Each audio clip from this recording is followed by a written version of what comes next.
3월 15일 월요일 유교학을 공부하도록 하겠습니다. 자, 오늘은 지난주 수요일날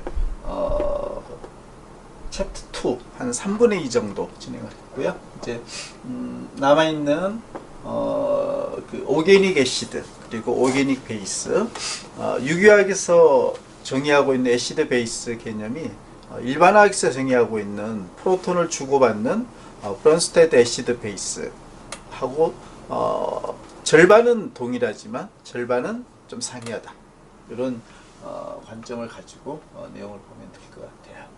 자, 일단 오게닉 케미스트리에서 정의를 하고자 하는 오게닉 애시드인 경우에 요거는 뭐 기본적으로 보면 포지티브 폴라라이즈가 되어 있는 하이드로젠이 있는 이런 개념이 여기에도 이제 같이 적용이 되는 것이죠. 메탄올에 있는 하이드로젠, 아세틱 애시드에 있는 카복실릭 애시드에 있는 하이드로젠, 아세톤에도 하이드로젠 6개나 있죠.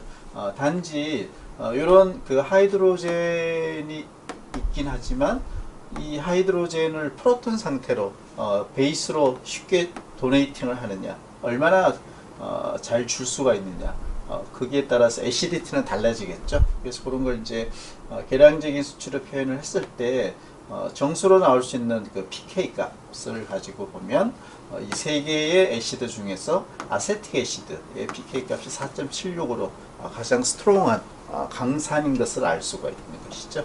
그 다음이 이제 메탄올이 pK가 15.5 정도 되고요. 사실 이 정도면 애시드로서의 작용은 잘 하지 못할 것이다 라는 상당히 약한 그런 애시디티인 거죠. 아세톤은 훨씬 더 약해져요. pK 값이 19.3 정도 되니까.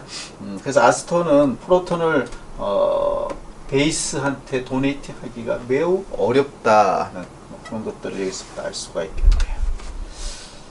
오게닉 애시드는 가장 기본적으로 쉽게 우리가 접할 수 있는 게 보면 이렇게 두 가지 형태가 가장 기본적으로 많이 볼 수가 있는 그런 애시드라고 볼 수가 있는데요. 첫 번째는 그 앞에서 이야기한 그 하이드로젠이 어떻게 존재를 하고 있냐 하면 일렉트로 네가티브한 옥시전, 그러니까 알코올처럼 되어 있는 것이죠. 이런 형태로 옥시전이 하이드로젠을 가지고 있는 그런 애시드 형태, 이런 형태가 일단 존재할 수가 있고요. 두 번째 형태는 카보닐 그룹. 자, 여기 보면 여기 이제 카보닐 그룹이 있죠, 그죠? 거기 옆에 있는 카본, 여기에 하이드로젠이 하나, 둘, 셋, 여기 카본이 있고 이 카본에 하이드로젠이 3개가 있어요. 자, 이런 형태로 존재하는 이런 경우가 두 번째 형태가 되겠다는 것이죠. 자, 이렇게 두 가지 형태 모두 애시드로 작용을 할 수가 있고, 즉 프로톤을 다른 베이스한테 도네이팅을 잘 할 수가 있다, 이런 이야기죠. 그렇죠?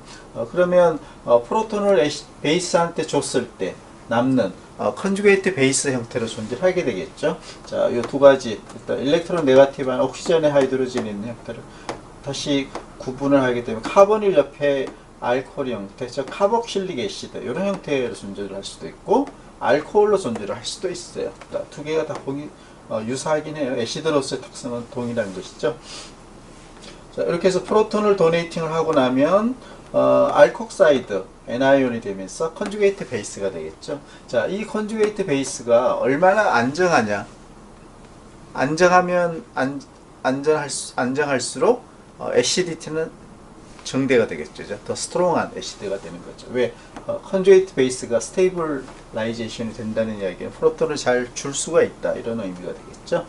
그래서 이때 안정화, 이 컨주게이트 베이스를 안정화, 스테이블라이제이션 해주는 이유는 이때 생기는 그 알콕사이드의 N아이온은 어떻게 스테이블라이즈가 되는 것이냐, 즉 일렉트로 네가티브한 옥시전, 일렉트로 네가티브하다는 의미는 일렉트론을 잘 어트랙션을 하는 것이죠. 그러니까 안정하게 어트랙션 할 수가 있다는 의미예요. 그래서 알콕사이드 애나이온은 스테이블라이제이션이 된다. 그래서 프로톤을 잘 줄 수가 있습니다. 물론 엄청나게 스트롱한 애시드는 아니에요. 하지만 프로톤을 줄 수는 있다 하는 그런 얘기죠.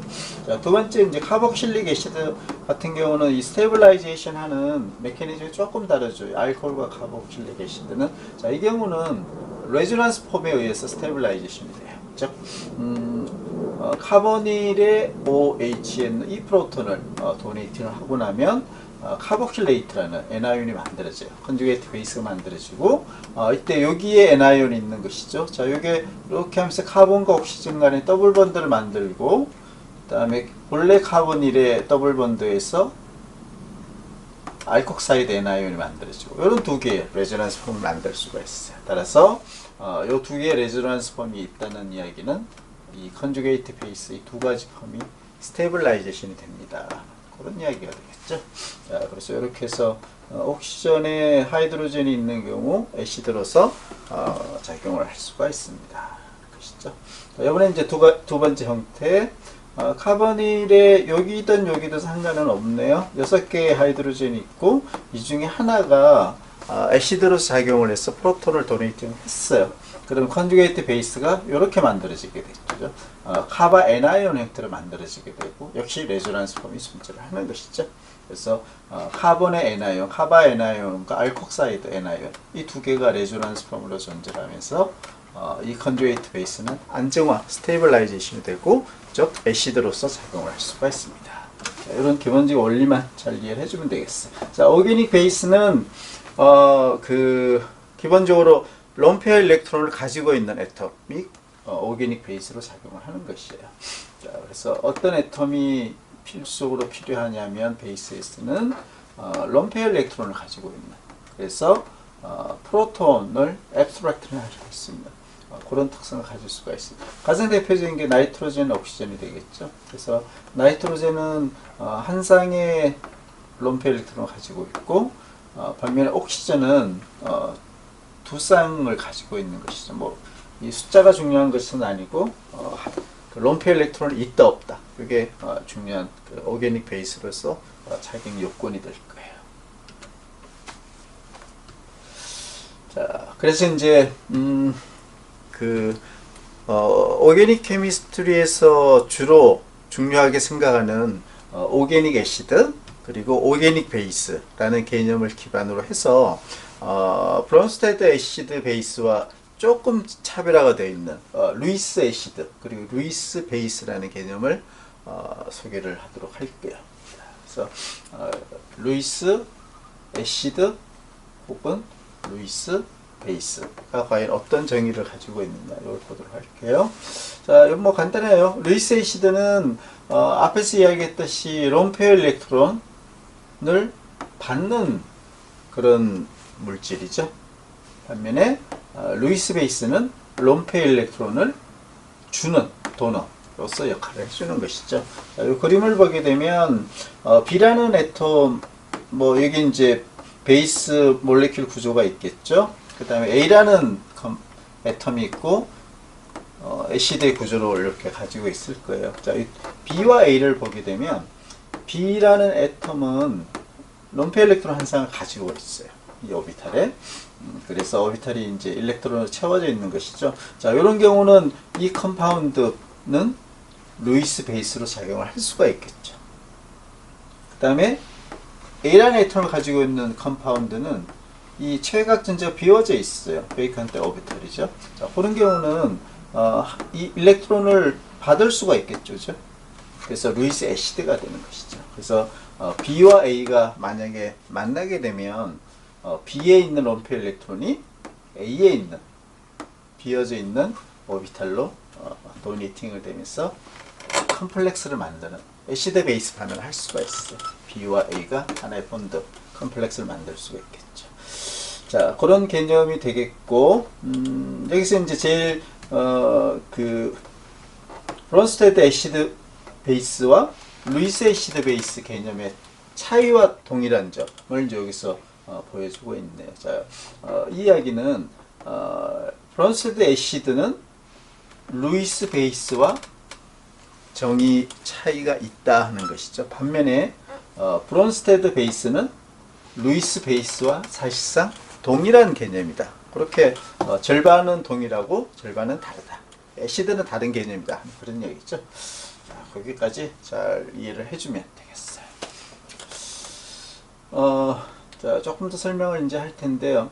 그 루이스 애시드 베이스 정의에 의하면 이 메탈류 뒤에 나오겠지만 특히 대표적인 게 보면 트랜지션 메탈류가 가장 대표적이 되겠죠. 그럼 메탈류의 캐타이온 상태, 뭐 마그네슘 플러스라든지 이런 것들도 그 플러스니까 일렉트론을 뺏긴 거잖아요. 두 개를, 그죠? 그래서 최외곽 전자 오비탈이 비워져 있다는 이야기예요. 그래서 이런 것들은 대표적으로 루이스 베이스로 작용을 할 수가 있겠죠.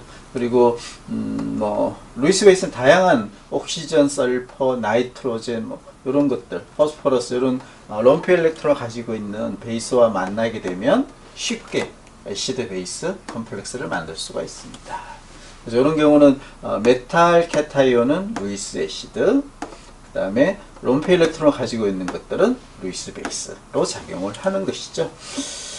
자, 그래서 루이스 애시드의 메탈 캐타이온은 브론스테드 애시드는 아니에요. 그죠? 왜? 브론스테드 애시드가 되려면 프로톤을 가지고 있어야 되죠.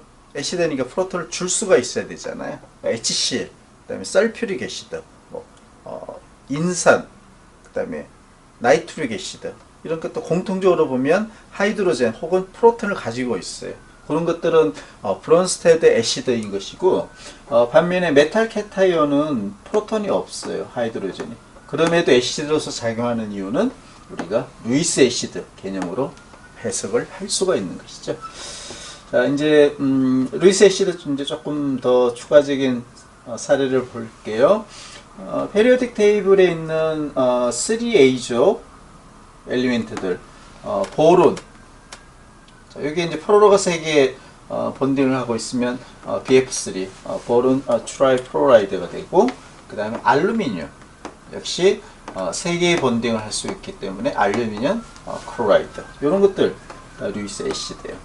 그래서 보론이 3개의 본딩을 하고 있지만 여전히 최외곽 전자는 비워져 있어요. 그러니까 루이스 애시드가 되는 것이죠.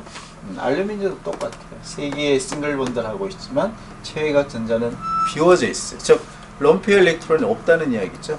나이트로젠, 옥시전 이런 것들은 럼피언 일렉트론이 존재하고 있잖아요. 그래서 오비탈이 채워져 있죠. 하지만 3A족 혹은 트랜지션 메탈 쪽에 있는 그런 애텀들은 보론, 알루미늄 이런 것들은 비워져 있는 그런 베일런스 오비탈을 가지고 있다. 그런 공통점을 가지고 있고, 따라서 루이스 베이스를 만났을 때 일렉트론 페어를 쉽게 억셉팅을 할 수가 있겠죠. 그래서 루이스 애시드가 되는 것이죠.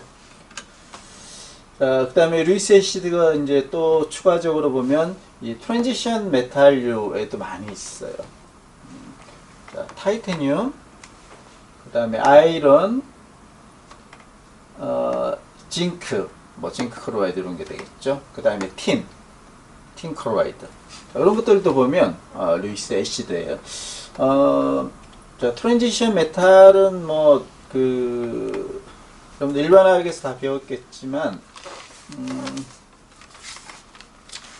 페리오딕 테이블에서 여러 가지 메탈류들이 존재하고 있고, 1A족에 있는 것들은 주로 리튬, 뭐 소듐, 포테시움 이런 것들은 일렉트론 한 개가 최외곽 전자에 있기 때문에 쉽게 그 일렉트론을 애시드 쪽으로 줄 수가 있는 그런 특성을 갖고 있죠. 그래서 우리가 알칼리, 베이스의 어떤 특성을 가지고 있기 때문에 알칼리 메탈이다 이렇게 여러분들이 공부를 했죠. 그죠? 반면에 여기 있는 3 중간에 있는 1A와 3A 보론 사이에 있는 여기 있는 그 애톰들, 여기가 보면 트랜지션 메탈류예요. 그죠? 그래서 이런 트랜지션 메탈류는 공통적으로 보면 그 일렉트론 전체 일렉트론이 21개 이상 붙기 있어요. 따라서 3D 오비탈에 일렉트론이 1개 이상이 존재하는 것이죠. 그래서 이 트랜지션 메탈 같은 경우는 그 컴플렉스를 상당히 잘 만들죠. 그죠? 애시드 베이스 반응을 통해서. 자, 그런 특성을 가진 게 트랜지션 메탈이라고 했고, 이 중에 유기화학에서 가장 그래도 활용도가 높은 것들이 이제 여기 나와 있는 것들이죠. 타이타늄, 아이런, 징크, 틴 이런 것들을 많이 유기화학에서는 접할 수가 있어요.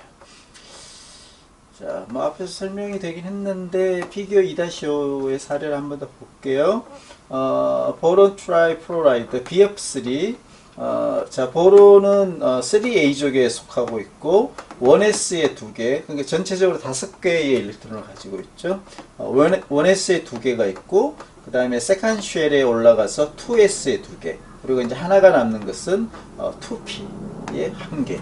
이렇게 세컨 쉘에 3개의 일렉트론이 있기 때문에 3개의 플로라이드와 각각 싱글 본드를 해요. 그럼에도 불구하고 여기 체외각 전자는 옥테인 룰을 충족을 하지 않고 있죠. 이 체외각 전자는 비워져 있는 것이죠. 그래서 이 BF3는 세컨 오비탈이 비워져 있기 때문에 루이스 애시드인 것이죠. 자, 그래서 뭐 이런 옥시전이나 나이트로젠 같은 론페 일렉트론을 가지고 있는 루이스 베이스를 만나게 되면 쉽게 론페 일렉트론이 보론 쪽으로 가게 되고, 이런 보론 마이너스, 그리고 헤테로에톤, 옥시전의 플러스, 나이트로젠이면 나이트로젠의 플러스, 이런 애시드 베이스 컴플렉스를 만들 수가 있어요. 자, 이제 그 루이스 베이스는 그 브론스테드 베이스와 같은 개념이기 때문에 이미 앞에서 혹은 일반화학 시간에 배웠던 내용이랑 같은 개념이라고 보면 되겠어요. 일단 루이스 베이스는 론페 일렉트론을 도네이팅을 할 수 있는 컴파운드이기 때문에 난본딩 일렉트론 혹은 론페 일렉트론을 꼭 필수적으로 가지고 있어야 되겠죠. 자, 그래서 브론스테드 베이스와 그 개념이 거의 동일합니다. 이렇게 정의를 내릴 수가 있겠네요. 가장 대표적인 애텀은 옥시전, 그리고 나이트로젠 혹은 설퍼, 이런 것들을 가지고 있는 오르게닉 컴파운드들은 모두 루이스 베이스로 작용을 할 수가 있습니다.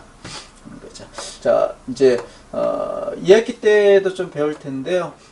일부 컴파운드들은 애시드이기도 하고 그리고 베이스로도 작용을 할 수가 있습니다. 물론 그 이야기는 카복실릭 애시드를 제외하면 애시디티가 그렇게 스트롱하지는 않아요. 그렇지만 프로톤을 베이스한테 도네이팅 할 수 있다. 반면에 프로톤을 또 일렉트론을 받아오기도 하는 것이죠. 그래서 애시드 혹은 베이스로도 작용을 공통적으로 할 수 있는. 자, 물, 알코올류, 카복실릭 애시드 이런 것들이 대표적으로 프로톤을 도네이팅 할 수도 있고 루이스 베이스로부터 더 스트롱한 베이스로부터 케타이온을 또 만들 수가 있고, 이런 애시드와 베이스의 두 가지 기능을 다 할 수가 있다. 이거는 이제 앞으로 카복실릭 애시드 같은 경우는 이제 2학기 때 좀 이런 사례를 많이 공부를 할 거고요. 요거는 1학기 때 그 다음에 계속적으로 추가적인 그 애시드로서의 역할 혹은 베이스로서의 역할, 이런 것들을 공부를 할 거예요. 자, 루이스 베이스 상당히 다양한 그 컴파운드가 있지만 공통적으로는 옥시전이나 나이트로젠 혹은 설퍼 이런 것들을 가지고 있는 애텀들이에요. 자, 이제 챕터 2의 그 마지막 그 이야기는 코벌런트 본딩을 하지는 않지만 몰레큘 간의 인터랙션이 작용하는 크게 세 가지 형태를 간단하게 한번 보도록 할게요. 그래서 두 개의 몰레큘 간의 코벌런트 본딩이 아닌 난 코벌런트 인터랙션, 본드를 만드는 게 아니고 플러스 마이너스 일렉트로스태틱한 주로 그런 개념이 되겠죠. 그런 개념에서 결합력만 있다, 그래서 인터랙션이다 하는 그런 단어를 쓴 거예요. 본드를 만들진 않아요. 자, 그중에 이제 다이폴 폴스, 그리고 디스펄전, 그리고 가장 좀 더 중요한 하이드로젠 본드 이렇게 세 가지 형태인데요. 이 세 가지는 모두 제목에서 나와 있지만 코블런트 본드를 만드는 것은 아닙니다 하는 것이죠. 그리고 이 두 개를 비교를 해보면 다이폴은 좀 더 폴라한 몰리큘 간의 인터랙션이고 상대적으로 디스퍼전 펄스는 상대적으로 좀 난폴라한 그러한 그 두 개의 몰리큘 간의 인터랙션이에요. 반면 하이드로젠 본드는 하이드로젠이 꼭 한쪽 컴파운드를 가지고 있고 다른 컴파운드는 일렉트로 네거티브한 옥시전이나 나이트로젠, 설퍼는 잘 안 돼요. 그 서드 쉘에 있기 때문에 하이드로젠 본딩을 잘 만들진 않아요. 그래서 나이트로젠과 옥시전이라는 애텀을 다른 몰리큘은 꼭 가지고 있어. 그렇게 하이드로젠과 옥시전 혹은 나이트로젠의 그 일렉트로스태틱 인터랙션에 의한 하이드로젠 본드. 이렇게 세 가지 형태 간단히 보도록 할게요. 자, 첫 번째 다이폴 폴스는 상대적으로 좀 폴라한 몰리큘 간의 그런 에서 일어나는 폴스가 되겠고, 뭐 당연히 그 일렉트로스태틱 인터랙션이 되겠죠. 자, 뭐 그림을 보면 알겠지만 그 이 몰리큘의 그 플러스 마이너스가 어떻게 그 위치를 하느냐에 따라서 어트랙티브한 인터랙션이 일어날 수도 있고 리펄시브한 그런 인터랙션이 일어날 수도 있어요. 근데 리펄시브한 경우는 우리가 사실상 인터랙션이 없는 거죠. 왜? 다 떨어져 나가버리니까 서로. 그렇죠? 그래서 실제 다이폴 폴스는 어트랙티브한 이런 상태에서 의미를 우리가 가질 수가 있겠죠. 자, 어트랙티브 하기 때문에 폴라한 몰리큘 A 하나가 있고 또 여기가 하나 있고 또 아래쪽에 하나 이렇게는 서로 근접되어 있죠. 그래서 이렇게 다 일어날 수가 있어요. 이때 이 한쪽은 델타 플러스 한쪽은 델타 마이너스 이렇게 차지를 띠고 있고 인터랙션이 일어나려면 델타 플러스에는 델타 마이너스 맞죠? 그리고 델타 플러스에는 델타 마이너스 이렇게 오리엔테이션이 되는 경우는 요 두 개 혹은 요렇게는 뭐 요렇게도 가능하겠죠. 충분한 인터랙션, 즉 다이폴 인터랙션을 가질 수가 있는 것이죠. 반면에 리펄시브한 경우는 서로 델타 플러스와 델타 플러스 혹은 델타 마이너스와 델타 마이너스가 근접되어 있으면 서로 리펄전이 되겠죠. 떨어져 버리겠죠.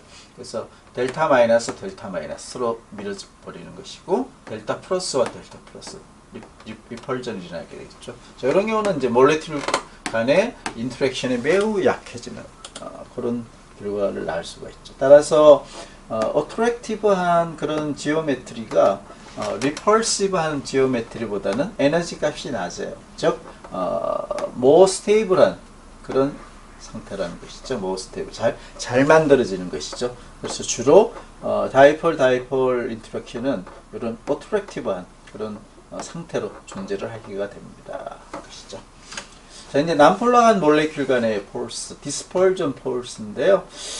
바로 옆에 있는 몰리큘 간에 일어나는 폴스로서 상대적으로 난폴라한 그런 몰리큘 간에 일어나는 것이고요. 자, 요거는 그 분자 안에서 일렉트론의 분포도가 좀 변화가 생겼을 때 일어나는 것이다. 그러니까 아주 짧은 시간에 일렉트론의 분포도가 달라지는 그런 거에 따라서 인터랙션이 일어날 수가 있다는 거죠. 그래서 이 델타 마이너스 델타 플러스가 이렇게 만날 때 이럴 때 인터랙션이 일어날 수가 있죠. 자, 요거는 이때 델타 마이너스나 플러스는 오랜 기간 가는 게 아니고 템포럴리 하게 델타 마이너스 혹은 델타 플러스 특성을 나타내게 되는 것이죠. 이렇게 해서 서로 반대 차지를 띠고 있는 그 경우 이럴 때는 디스펄전 폴스가 만들어지고 그래서 상대적으로 하이드로젠 본딩보다는 디스펄전 폴스의 그 인터랙션이 약해요. 하이드로젠 본딩이 훨씬 강한 인터랙션을 나타낸다는 것이죠.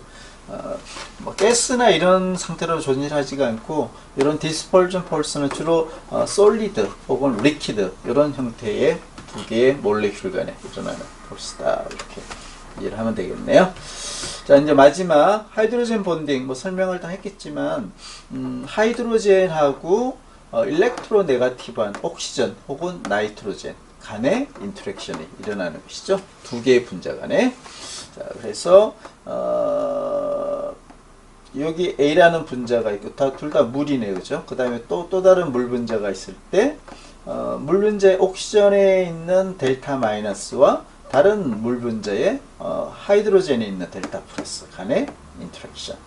상당히 스트롱한 인터랙션이에요. 물론 코벌런트 본드보다는 약하겠지만, 혹은 암모니아 두 개의 몰레큘이 있을 때 암모니아의 나이트로젠에 있는 델타 마이너스, 그리고 암모니아의 세 개의 하이드로젠에 있는 델타 플러스 간의 인터랙션이 일어나요. 자, 이런 것들을 우리가 하이드로젠 본드다 이렇게 정의를 내릴 수가 있겠네요. 자, 이렇게 해서 챕터 2에서는 애시드 베이스, 특히 그 럼프 일렉트론을 도네이팅 하거나 억셉팅을 하는 그런 개념의 루이스 애시드, 그리고 루이스 베이스에 대한 이야기를 이제 오늘 했는데요. 이제 한 번 더 리마인드를 하게 되면, 루이스 베이스와 브론스테드 베이스는 화학적으로 거의 같은 개념이다, 이렇게 이해를 할 수가 있죠. 둘 다 보면 럼프 일렉트론을 가지고 있는 나이트로젠, 옥시전, 설퍼 이런 애텀들이 있는 몰리큘을 루이스 베이스 혹은 브론스테드 베이스다, 이렇게 정의를 할 수가 있고, 반면에 브론스테드 애시드는 프로톤 혹은 하이드로젠을 꼭 가지고 있는 HCl, H2SO4, HNO3 이런 것들이죠. 반면에 루이스 애시드는 개념이 달라요. 최외각 전자가 비워져 있어야 되는 것이죠. 그래서 알루미늄이라든지 그다음에 보론이라든지 그런 3A족에 있는 애텀들, 혹은 트랜지션 메탈, 타이타늄이라든지 틴이라든지 아이런이라든지 징크 이런 것들, 트랜지션 메탈에 있는 그런 것들이 보면 최외각 전자가 비워져 있기 때문에 루이스 애시드가 되는 것이에요. 자, 그렇게 애시드 베이스에 대한 개념을 한 번 더 정의를 하고, 자, 이제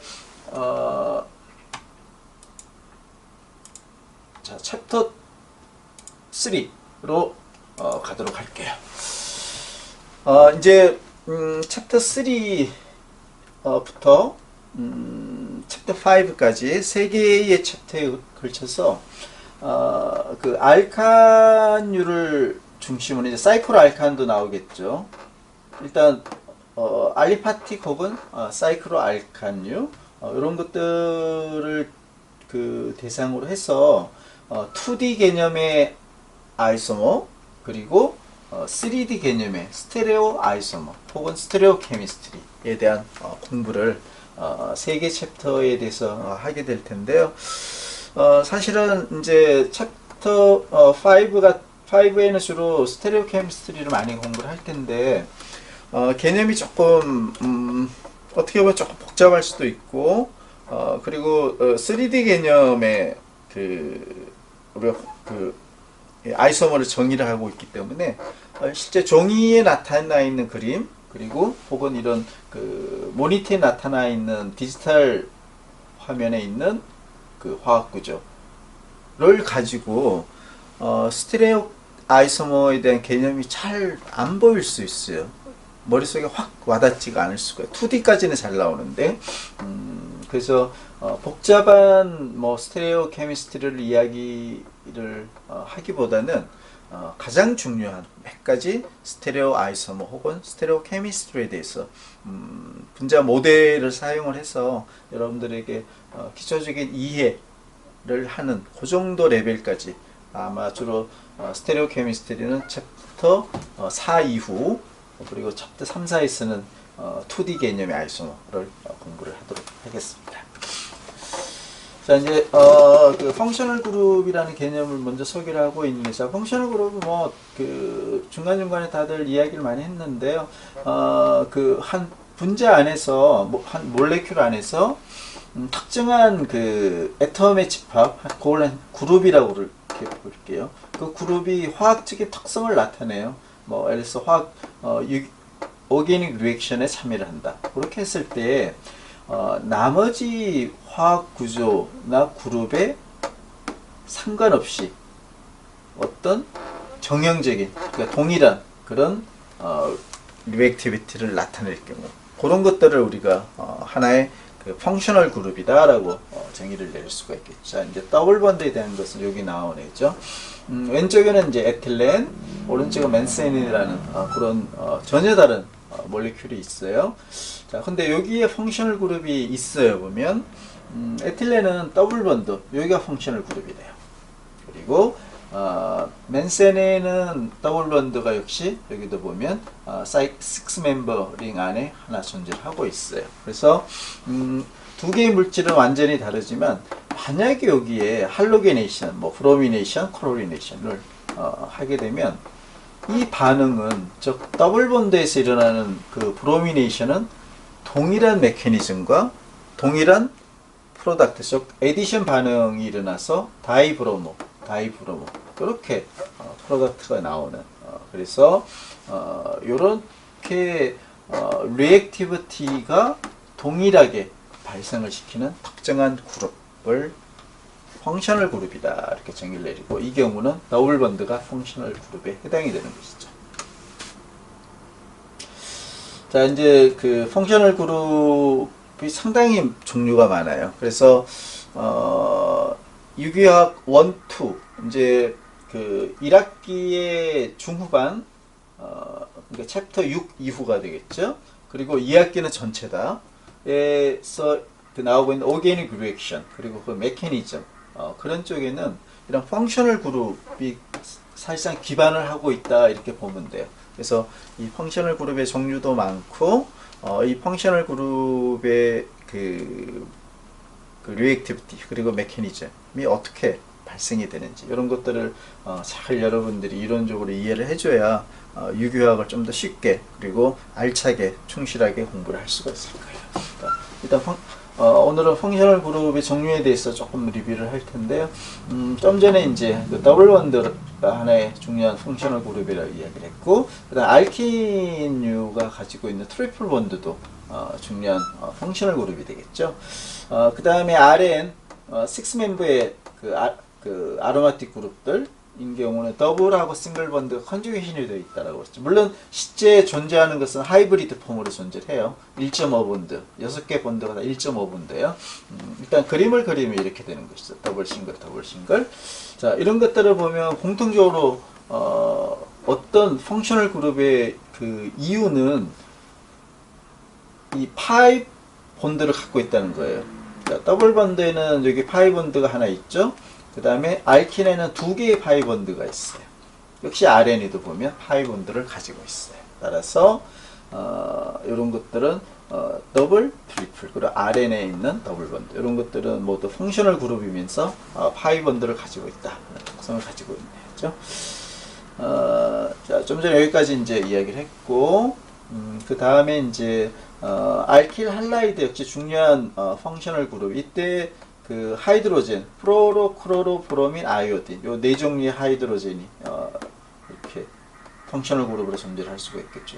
자, 요거 이제 1학기 때 SN2, SN1, 뭐 E2, E1 요거 할 때 공부를 하겠지만 이 할로겐은 알킬 할라이드로 있는 경우 주로 이 카본에서 그 다른 애톰 몰레큘이 반응을 하면서 가장 기본적으로는 할로겐은 리빙 그룹으로 떨어져 나가는 그런 역할을 가장 보편적으로 많이 할 거예요. 자, 그래서 리빙 그룹으로서 작용하는 이런 할로겐인 알킬 할라이드도 이 할로겐에 의해서 펑셔널 그룹이 되는 것이죠. 자, 알코올류 역시 펑셔널 그룹이 되고, 자, 이 경우는 OH 자체의 옥시전이 럼프 일렉트론을 가지고 있기 때문에 루이스 베이스로 작용을 할 수도 있죠. 앞에서 이야기를 했지만 챕터 2 마지막에 이 하이드로젠 역시 가지고 있어요. 따라서 스트롱한 베이스를 만나게 되면 이 프로톤을 또 도네이팅을 할 수가 있어요. 그렇게 되면 알코올은 애시드로 작용을 하는 것이죠. 그래서 이 알코올도 펑셔널 그룹이 돼요. 단 애시드이기도 하고 베이스이기도 해요. 자, 이서 같은 경우는 이제 두 개는 동일한 옥시전을 가지고 있는 그런 컴파운드인데요. 자, 여기는 하이드로젠이 없어요. 따라서 이서는 애시드로 작용할 수가 없겠죠. 단 두 쌍의 럼프 일렉트론이 있기 때문에 이서는 루이스 베이스로 작용을 할 수가 있어요. 그래서 역시 이런 옥시전 하나에 양쪽에 알킬 그룹이 있는 카본이 있는 것이죠. 이런 이서 이런 것들도 펑셔널 그룹이 되는 것이죠. 자, 그 다음에 이제 아민유 RNHR, 뭐 RNH2, RNRR 모든 게 다 아민이에요. 자, 여기 이제 이스와 똑같이 알코올과 똑같을 수도 있고 이스와 똑같을 수도 있어요. 만약에 하이드로젠이 한 개라도 더 있으면 이 프로톤을 도네이팅 할 수가 있기 때문에 아민도 애시드가 될 수 있어요. 근데 그렇게는 잘 안 돼요. 주로 베이스로 작용해요. 왜? 롬페 일렉트론 자체가 워낙 스트롱한 베이시시티를 갖기 때문에 주로 아민유는 하이드로젠에 있음에도 불구하고 거의 대부분 90% 이상은 베이스로 작용합니다. 95% 이상이라고 할 수도 있겠네요. 자, 그래서 아민유는 베이스로서 주로 작용하는 펑셔널 그룹이에요. 자, 2학기 때 우리 이런 CN 더블 번드를 갖고 있는 이민유 역시 롬페 일렉트론을 가지고 있어요.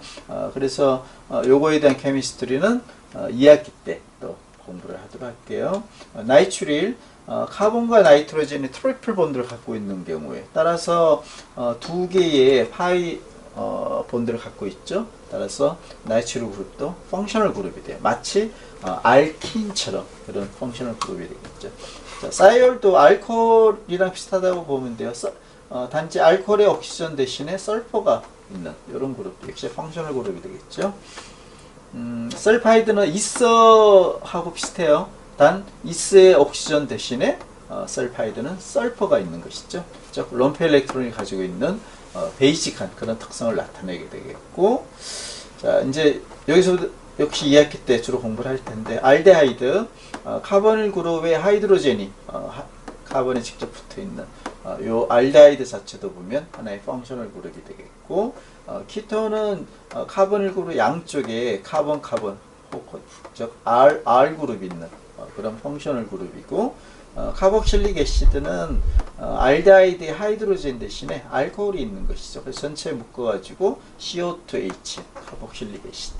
그래서 이 세 개의 공통점은 카보닐 그룹을 다 가지고 있고, 그 다음에 이 카보닐 그룹에 있는 카본이 상당히 리액티브해져요. 이 카본과 옥시전 간에 더블 번드가 있기 때문에 카본은 델타 플러스, 옥시전은 델타 마이너스의 특성을 강하게 나타내는 것이죠. 그래서 이 세 개의 카보닐 그룹의 카본은 일렉트로필릭한, 즉 애시딕한 그런 특성을 강하게 나타낼 수가 있어요. 따라서 이 세 개는 다 펑셔널 그룹이 되고, 이 세 개 안에서 좀 다른 점을 보게 되면 카복실릭 애시드는 여기 있는 프로톤을 쉽게 베이스한테 도네이팅 할 수가 있어요. 그래서 다른 두 개의 카보닐보다는 애시드로서 작용을 좀 더 잘 할 수가 있다. 그런 게 조금 차별화된 특성이라고 볼 수가 있겠네요. 자, 에스트는 CO2가 있는 것이죠. CO2 양쪽에 RR이 있는 것이고, 역시 CO2라는 에스터 그룹도 펑셔널 그룹이 되고, 이 옥시전 대신에 설퍼가 있으면 사이오 에스터가 되죠. 그래서 뭐 이렇게 포퓰러하지는 않지만 에스터는 매우 보편적인 이 펑셔널 그룹이지만 사이오 에스터도 유사한 반응성을 갖고 있는 반응적인 특성을 가지고 있는 펑셔널 그룹이에요. 역시 아마이드 보면 카보닐 그룹에 아민이 있는 것이죠. 그래서 이것도 보면 펑셔널 그룹이 되고, 애시드 할라이드 여기는 이제 애시드 클로라이드만 나와 있는데, 여기는 주로 세 종류 혹은 네 종류가 존재할 수 있겠죠. 애시드 할라이드인 경우에 카보닐에 프로로가 있으면 애시드 프로라이드, 그 다음에 카보닐에 클로라이드가 있으면 애시드 클로라이드, 브로민이 있으면 애시드 브로마이드, 아이오딘이 있으면 애시드 아이오딘, 이렇게 있고, 주로 애시드 클로라이드하고 애시드 브로마이드가 상당히 중요한 그 펑셔널 그룹이 되고, 역시 2학기 때 여러분들 공부를 하게 될 거예요. 자, 그래서 앞에 이제 테이블에서 소개했던 다양한 그런 펑셔널 그룹들이 있고, 그걸 다시 조금 더 그룹핑을 한번 해보도록 할게요. 자, 첫 번째 그룹은 이 카본이 그 일렉트로 네가티브한 애텀, 나이트로젠, 옥시전, 뭐 설퍼 이런 게 되겠죠. 싱글 본드로 이렇게 결합이 되어 있는 그런 형태. 그래서 그 본드는 당연히 카본은 델타 플러스, 그리고 일렉트로 네가티브한 애텀은 델타 마이너스의 특성을 나타내기 때문에 폴라한 그런 커벌런트 본드 이런 형태로 존재하는 게 되겠죠. 자, 여기 이제 그림이 나와 있는데요. 알킬 R 할라이드. 그래서 알킬 할라이드는 당연히 네 종류이겠죠. 알킬 플로라이드, 알킬 클로라이드, 알킬 브로마이드, 알킬 아이오딘 이렇게 네 종류가 있어요. 뭐 공통적으로 카본은 델타 플러스, 할로겐은 델타 마이너스가 되는 것이죠. 자, 알코올 역시 카본과 옥시전은 싱글 본드예요. 해서 당연히 카본은 델타 플러스, 알코올의 옥시전은 델타 마이너스. 그다음 있어도 보면 카본과 옥시전은 다 싱글 본드이고 이때 카본은 다 델타 플러스, 옥시전은 델타 마이너스예요. 아민 역시 또 동일해요. 카본과 나이트로젠은 싱글 본드로 연결이 되어 있고 카본은 델타 플러스, 나이트로젠은 델타 마이너스. 그다음에 사이올도 설퍼는 델타 마이너스, 카본은 델타 플러스. 설파이드, 카본 둘 다 델타 플러스, 설퍼는 델타 마이너스.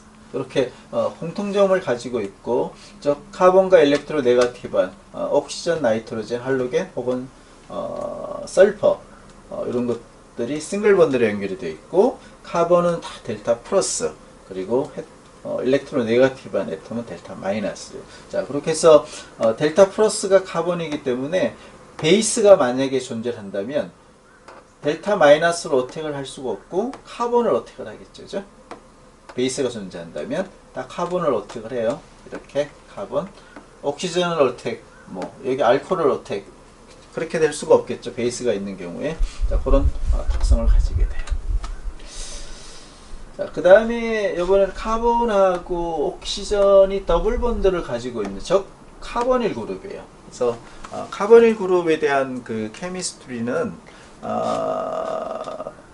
2학기 때 주로 2학기 거의 챕터가 한 5개 챕터 정도에 걸쳐서 여러분들하고 아주 디테일하게 공부를 하도록 할게요. 그래서 그 복잡한 내용들은 2학기 때 공부를 주로 한다고 보고 일단 카보닐 그룹은 매우 오게닉 그 컴파운드 중에서 많이 존재하고 있는 그런 펑셔널 그룹이 되고 뭐 특히 바이오 몰레큘에서도 매우 중요한 그런 것들이고 이 카보닐 그룹의 옆에 있는 카본의 옆에 있는 애톰의 화학적인 특성에 따라서 그 카보닐 그룹의 화학적인 리액티비티는 달라집니다. 자, 이거는 2학기 때 주로 공부를 할 거예요. 자, 몇 가지 사례가 나와 있는데 알데하이드네요, 그죠? 카보닐 그룹에 하이드로젠이 있는 것이죠. 그래서 옥시전이 델타 마이너스니까 이때 카본도 역시 델타 플러스가 돼요.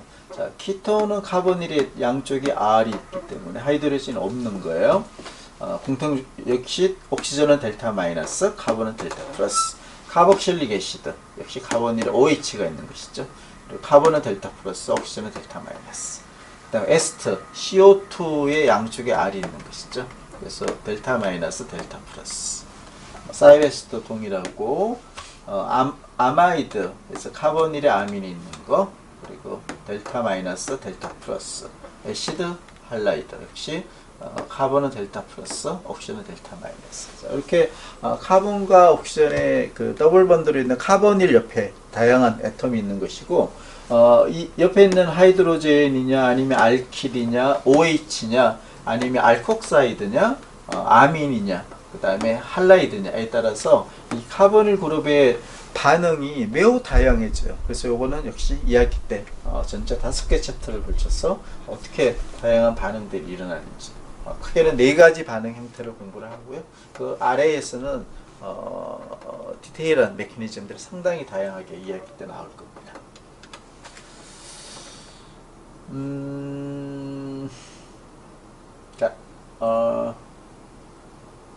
자, 이제 요번 그 3월 수요일 수업에 이제 주로 챕터 3의 중간 그리고 마지막 부분을 이제 공부를 할 텐데 이때 이제 그 알칸 그 류에 대한 아이소머 2D 개념 아이소머를 먼저 공부를 할 거예요. 자, 그거의 그 인트로덕션 정도 개념이 되는데요. 자, 조금만 더 소개를 하도록 할게요. 자, 알칸이 되게 되면 이제 그 2D 개념의 아이소모를 우리가 정의를 내릴 수가 있고, 사이클로 알칸에서는 또 스테레오 아이소모, 것들이 또 상당히 중요하게 그렇게 작용을 하게 돼요. 알칸은 카본과 하이드로젠으로 이루어져 있고 애톰은, 그리고 카본과 카본은 다 싱글 본드로만 있는 것이죠. 따라서 모든 본드가 시그마 본드로만 존재를 하게 돼요. 그래서 매우 안정한, 매우 스테이블한 그런 컴파운드가 되겠죠. 왜? 파이 본드가 없기 때문에. 그래서 그 싱글 본드로만 있기 때문에 더 이상 하이드로젠이 들어갈 수가 없죠. 그래서 모든 하이드로젠이 들어갈 수 있는 게 다 채워져 있다, 즉 세츄레이션이 되어 있다라고 이렇게 우리가 이야기를 해요. 알칸은 알칸은 세츄레이티드 된 하이드로카본이다, 이렇게 동일한 이름이 되겠네요. 그래서 알칸은 말리파틱 컴파운드죠. 아로마틱은 이제 2학기 때 주로 배우게 되는 사이클릭 그런 컴파운드를 이야기를 하는 것이죠. 알칸은 이제 카본 수에 따라서 하이드로젠 숫자가 비례적으로 늘어나게 돼 있어요. 즉 카본 숫자가 n개면 n은 정수죠. n은 1부터 시작이 가능하겠네요. 하이드로젠의 숫자는 2n 플러스 2가 돼요. 그래서 메탄 같은 경우는 카본이 하나, 그 다음에 그럼 하이드로젠은 2 플러스 2, 4개가 되는 것이죠. 그래서 카본은 4개의 싱글 본드를 할 수가 있기 때문에 이렇게 되는 것이죠. 카본이 2개가 되면 C2, 하이드로젠이 4 플러스 2, 6개인 것이죠. 이렇게 해서 에탄에서 하이드로젠이 6개가 되는 것이죠. 뭐 똑같이 이렇게 해서 CN 하이드로젠 2N 플러스 이런 포뮬러를 가질 수가 있는 것이죠. 자, 여기서 이제 그 카본과 하이드로젠으로 이루어져 있는 알칸에서 아이소모가 존재를 할 수가 있어요. 아이소모. 자, 이때 그 알카네스의 아이소모, 알리파틱 알카네스의 아이소모는 카본이 3개 이상일 때부터 모든 3 카본 그런 알칸유에서 1개 이상의 아이소모가 존재를 하는 것이죠. 자, 아이소모는 여러분 뭐 공부를 다 했겠지만 동일한 카본과 하이드로젠을 가지고 있는데 구조가 달라요. 즉 다른 몰리큘이에요. 카본 숫자와 하이드로젠 숫자는 동일한 CnH2n 플러스 2지만 구조가 달라요. 즉 다른 컴파운드, 그거를 아이소모다 이렇게 이야기하는 것이죠. 카본 4개의 그 부탄인 경우에 노말 부탄이 있을 수 있고 아이소 부탄이 있을 수 있어요. 이 두 개는 다른 물질이에요. 하지만 카본의 숫자, 카본의 숫자 4개, 그리고 하이드로젠 숫자 10개는 동일해요. 펜탄이 돼도 뭐 펜탄, 2메칠 부탄, 2 다이메칠 프로판, 이 3개는 동일한 포뮬러를 갖지만 카본과 하이드로젠 숫자이시긴 하지만 3개의 그 물질의 구조도 다르고 다른 물질이 돼요. 자, 이런 것들은 우리가 이 3개는 아이소모다라고 이렇게 정의를 내릴 수가 있죠. 자, 이 알칸이 카본이 어떻게 커넥션이 되어 있느냐에 따라서 두 가지 스트레이트 체인 알칸이 있고 다른 이름으로는 노멀 알칸이다 이렇게 얘기를 하죠. 그래서 우리가 쓸 때 뭐 노멀을 전체를 안 쓰고 N 알칸이다 이렇게 노멘클레처를 쓸 수도 있어요. 브랜치드 체인, 요건 아이소라고 이렇게 우리가 이름을 붙이려고 하죠. 아이소 알칸. 자, 요거는 아이소문을 좀 전에 이야기를 했고, 자, 요거를 보면 되겠네요. 자, 이렇게 카본이 동일한 그 포뮬러를 갖고 있지만 2개 이상의 아이소모를 갖는 경우, 카본에 연결되는 구조의 종류에 따라서 구조가 달라지는 경우, 자, 그런 아이소모를 우리가 2D 개념으로 볼 수가 있는 constitutional 아이소모다라고 우리가 정의를 내리고, 자, 이 constitutional 아이소모는 어떤 아이소모냐 하면 그 카본의 연결이 커넥션이, 즉 체인에서의 카본에 어떻게 연결되는지가 달라지면서부터 나타나는 아이소모를 우리가 constitutional 아이소모다라고 이야기해요. 근데 이 안에는 이제 크게 3가지 형태로 또 굳이 나눌 수가 있어요. 카본에 그 연결되는 스켈레톤 자체가 다른 것. 자, 이 2개를 보도록 할게요. 노멀 부탄하고 아이소 부탄. 카본이 아이소 그룹이 있는 것이죠, 왼쪽은.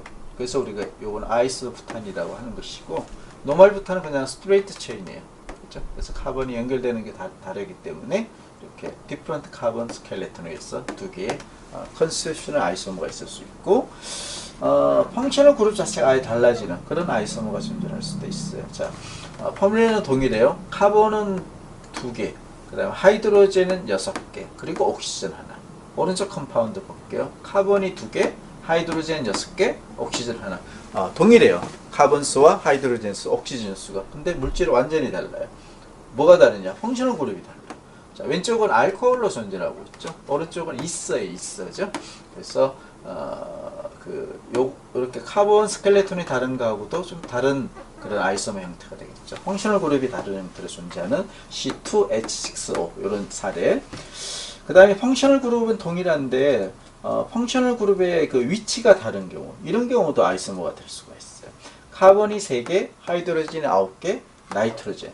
이런 컴파운드 2개를 한번 비교를 해보면 왼쪽은 아이소프로필아민이에요. 오른쪽은 노말에 해당되는 거죠. 스트레이트 체인, N프로필아민이에요. 이때 NH2는 왼쪽은 2번 위치에 있는 카본에 붙어 있고, 오른쪽 컴파운드는 마지막 터미널에 있는 카본에 NH2가 있어요. 그래서 동일한 펑셔널 그룹이지만 그 커넥션 되어 있는 카본의 위치가 다르기 때문에 이 두 개는 다른 컴파운드이고 하지만 아이소머에 해당이 돼요. 자, 이렇게 컨스티튜셔널 아이소머 연결은 크게 3가지 형태로 나눌 수가 있다는 것이죠. 자, 알칸의 아이소머는 카본 수가 짧을 때는 우리가 그 아이소머를 좀 쉽게 정의를 내릴 수가 있어요. 카본 6개짜리 카본 6개짜리 헥산유에서는 아이소머의 종류가 5개에 불과하지만 카본이 10개가 되게 되면 아이소머의 숫자가 75개가 되네요. 이런 경우는 우리 인간이 솔직히 기억을 해서 다 쓰기는 불가능해요. 그냥 우리 이론적으로 이렇게 개념만 정의를 해놓은 것이죠. 카본이 30개짜리 물질이 알칸이 있다면 이 컨스티튜셔널 아이소머는 41억 1000만 개. 그래서 이거는 그냥 수학적인 개념밖에 우리가 정의를 낼 수가 없겠죠. 41억 개를 이렇게 다 쓸 수가 없겠죠. 하여튼 이러한 그 컨스티튜션 아이소머는 매우 많이 존재할 수가 있다. 카본 수가 길어가면 길어질수록 그런 개념이 되겠네요. 자, 알칸을 그림을 이제 그리는 간단한 방법을 하나 소개를 하는데요. 우리가 이제 이 컴퓨터로 해서 이렇게 구조를 그리든지 손으로서 이렇게 노트에 쓰든지 이렇게 카본과 하이드로젠을 다 하는 이런 캘큘러 폼인가요? 이렇게 쓰기는 되게 번거로워 보여요. 예쁘지도 않아요. 그래서 일반적으로는 우리가 컨덴스 스트럭처를 대부분 활용을 하죠. 그래서 노멀 부탄이 있다. 그러면 CH3, CH2, CH2, CH3 이렇게 쓸 수도 있고, 여러분 이제 보기에는 조금 카본이 4개 이렇게 돼 있고 양쪽은 CH3 그리고 중간에 CH2가 당연하겠죠. 이렇게 쓸 수도 있고, 요거를 그냥 카본 4개 하이드로젠 10개 이렇게 아주 컨덴스하게 이렇게 쓰고, 이게 스트레이트 체인이니까 앞에 N 이렇게 써줘. 이런 방법도 있어요. 요런 훨씬 쓰는 게 편하죠. 짧고. 그래서 이렇게 쓰더라도 여러분들 눈에는 요런 그 노멀 부탄이라는 개념이 머릿속에 있어야 되고, 캘큘러 스트럭처를 그리면 이렇게 된다는 거. 이런 초이스가 있지만 일반적으로는 요거 혹은 요런 컨덴스 스트럭처를 많이 쓰는 것이죠.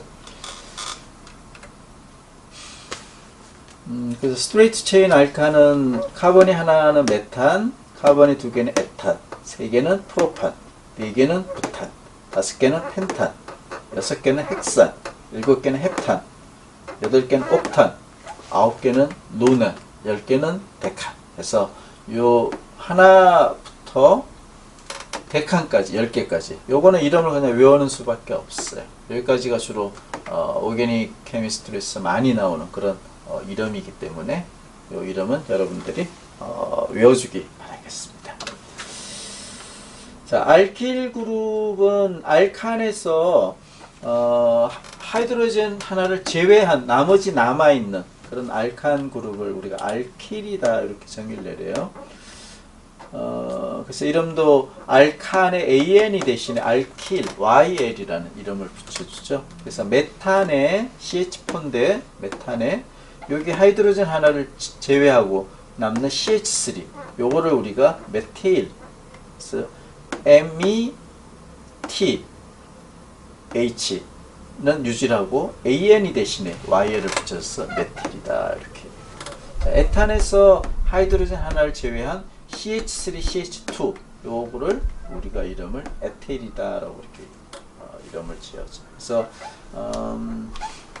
그 CH3 아민이 붙어 있는 경우, 자 메탄의 하이드로젠 대신에 아민이 있는 경우에, 그래서 이런 경우는 메틸 아민 이렇게 이름을 지을 수가 있겠죠. 알코올이 있으면 메틸 알코올 이렇게 이름을 지을 수가 있죠.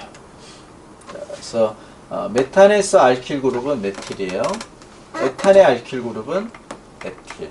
프로판의 알킬 그룹은 프로필. 부탄의 알킬 그룹은 부틸. 여기까지가 중요한 네 가지의 알킬 그룹이 돼요. 자, 메틸 METHYL. 자, 이거 뭐 길다. 이것도 귀찮아. 그러면 대문자 M에 소문자 E. 그다음에 에틸은 대문자 E에 소문자 T.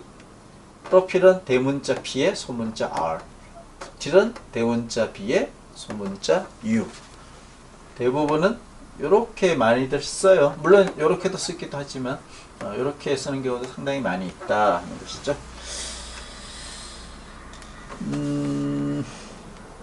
자, 알킬 그룹은 이제 취환기의 숫자에 따라서 이 카본을 중심으로 보면 R이 하나 있는 경우 RCH3 이 카본은 프라이머리 카본이 돼요. 그래서 이렇게 표기를 할 수 있죠. 취환기가 두 개 있는 경우 R이 카본이 있고 그러면 하이드로젠 두 개가 있겠죠. 자, 세컨더리예요. 세컨더리. R이 세 개 있고 하이드로젠 하나 있는 이 카본은 터셔리. 여기까지가 이제 대부분 프라이머리에서 터셔리 카본으로 존재를 하게 되겠죠.